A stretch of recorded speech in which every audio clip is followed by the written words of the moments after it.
North Carolina State Board of Elections officials say they have uncovered nearly 36,000 cases of voters casting ballots in North Carolina and another U.S. state during the 2012 general election.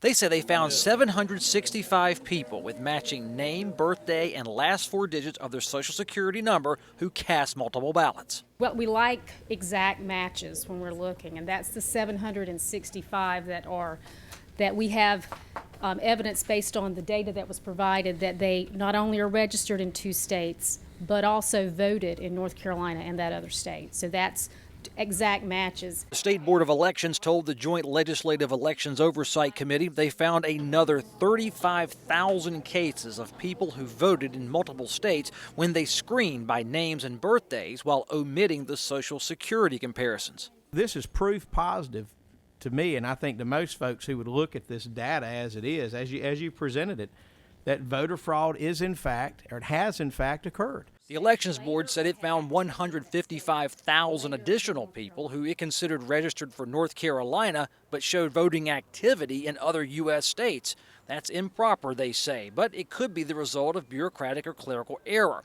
These voters didn't necessarily vote twice, but they had the ability. Typically, the double voting doesn't come by twice that we've seen twice on Election Day. It's more typical an absentee vote is filed and an Election Day vote is filed. The good thing about that is we can identify that in the system. Some Democrats are saying this report does show extra ballots are being cast, but that no voter lost their right to vote by double voting.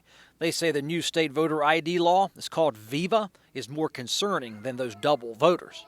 The votes that are being suppressed that are of concern are the votes of people who are living in our state and entitled to vote.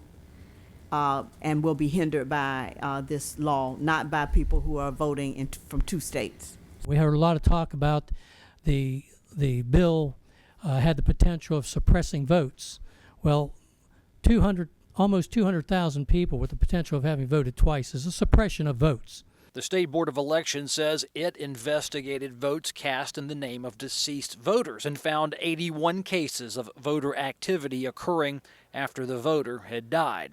Over 13,000 deceased voters were listed as active on voter rolls as late as October 2013. We hear a lot of the critics that come out and say, well, show us something about what fraud doesn't exist. Well, Senator Goolsbee, I guess the bottom line is if you don't look for it, you'll never find it. And apparently that's exactly what's been going on. It's been ignored for whatever reason, and you can use your own imagination. The State Board of Elections says it will continue examining cases of suspected voter fraud while working to close the loopholes where voters may have multiple state voter registrations. Republicans are seeing vindication for their voter ID policies because of this report. But Democrats, they don't deny the double voting, but they say this new voter ID law will stop honest people from casting ballots. Kelly McCullen reporting for Legislative Week in Review.